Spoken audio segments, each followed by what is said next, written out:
বিস্তারিত তাদের মুখ থেকেই জানার চেষ্টা করব। আসসালামু আলাইকুম। ওয়ালাইকুম সালাম। আচ্ছা ভাইয়া, আপনার বধূ যে আপনার কোমর ভেঙে দিছে বাসর ঘরে, আসলে কি কারণে একটু বলবেন প্লিজ? আসলে কথা ছিল যে ওর যা চাইবো তাই দিব, ঠিক আছে? আমাদের একটু প্রেমের সম্পর্ক ছিল তো।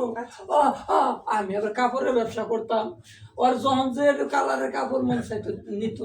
এখন কইতাছে তোমার যদি বিয়ে করি তাহলে কি আমার একটা আইফোন দিবে? আমি এটা তো ব্যাপার না, আমি টাকা পয়সার অভাব নাই। তো আমিও বিয়ার আগে আইফোন কিনবার গেছিলাম, শীতের মধ্যে কুয়াশায় দোকান খুলে নাই যমুনা ফিচার পার্কে। ও মা পরে মনে করেন আইফোনটা আনতে পারি নাই, এমন একটা লাত্তি মারছে। আসলে কি আপনার কোমর কি ভেঙে গেছে নাকি? আটি এটা সরে গেছে আর কি। আঙ্কেল আসসালামু আলাইকুম।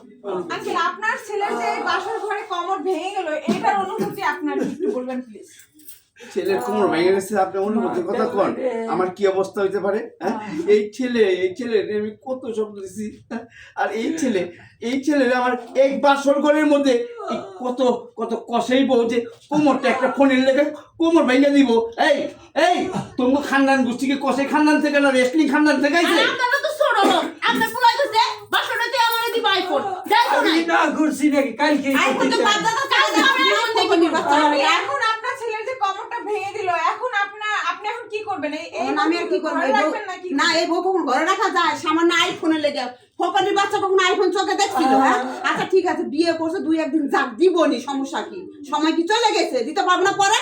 এমন অবস্থা করতে বাসে ঘর পাড়া প্রতিবেশী দেখে দেখি ফোকানির বাচ্চা আসতে আসতে করে একটা পয়সা দর্শক এখানে টান উত্তেজনা। চলুন দর্শক, আমরা নববধূর সাথে কথা বলার চেষ্টা করি। আচ্ছা আপু, আসসালামু আলাইকুম।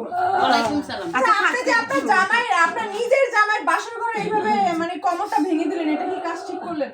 কোমর ভাঙে না এখনো, বুঝছেন?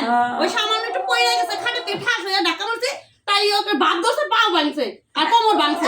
আপনার জামাই বলতেছে তো তার নাকি হাড় হ্যাঁ, উনি তো এক্সি করবার গেছে, উনি তো ডাক্তারের লেগে জানে, বুঝলেন? আইফোন দেয় না, ওর তো কোমর ভাঙছে, এরাই তো বেশি, আরো কিছু ভাঙা উচিত। তুই আমার মহিলা কক্সবাজার গেলেই তো পারতি, তাইলেই তো আইফোন পাইতি। ছোট লোক একটা কোমর ভাঙছে দেখছেন, আবার বড় বড় গলা, এই চোরের মার বড় গলা। এই এখনো কোমর ভাঙছে কিনা ডাক্তার বলে নাই, বুঝছেন? আমার আইফোন দেয় না আবার কি? শুনেন, নিয়ম হইছে বাসর রাইতে স্ত্রী রাতে 1.5 টাকা দিব, নাহলে গয়না দিব, এটা দিয়ে উনি হলো মাপ চাইবো। উনি কি এই কাজ করছে? উনি আমার এতদিন আশা দিয়ে গেছে, প্রেম করছে 6 মাস বইরা, বলছে আইফোন কিনা দিব, আর এখন আইফোন দেওয়ার সময় আর উনি আমার এগুলা কিছু না, এগুলা কিছুই না। তুমি তো সম্পত্তি লোভে, টাকা পয়সা লোভে, আইফোন লোভে বিয়ে করছো, আইফোনটা নেওয়ার পরে যাইবো গা। এটাই আপু, আপনার কাছে একটু জানবো যে আপনি কি এই যে 1.5 মোহরের টাকা বা 1.5 মোহরের কোনো কিছুর জন্যই কি আপনি কি এই কাজটা করছেন? আরে আমাদের তো প্রেমের বিয়ে বলছে, আপনি জানেন, ঠান্ডা ভাবি বলি না, বুঝবেন না। এখন ওনার সাথে আমার আগে কথা হয়েছে যে আমাদের যখন বাসর হবে, সম্পর্ক ভালো, দেখো সবাই তো 1.5 টাকা দেয়, গয়না দেয়, এটা দেয় ওটা দেয়, তুমি আমার অনুমতি দিও না, একটা আইফোন গিফট করো। আচ্ছা, তার মানে আপনি 1.5 মোহরের টাকার ভালোবেসে এটা তো অবশ্যই আপনার প্রাণ আন্টি। আসলে এটা তো মিথ্যা কথা, এটা মিথ্যা কথা। শুনেন, এইসব নিয়ে বুঝা গেছি গা। নববধূ বলতেছে যে 1.5 মোহরের টাকার কারণেই তার কোমরটা ভাঙছে। আসলে এটা উচিত হয় না, তাও 1.5 মোহরের টাকাটা বাসর ঘরে পরিশোধ করাটাই উত্তম। তো ভিডিওটা আপনাদের দেখার উদ্দেশ্যে, আপনাদের কিছু বোঝানোর উদ্দেশ্যে আমরা বানিয়েছি। ভিডিওটা কেমন লেগেছে অবশ্যই আপনাদের মতামত জানাবেন। যদি ভিডিওটা ভালো লাগে অবশ্যই একটা শেয়ার করবেন।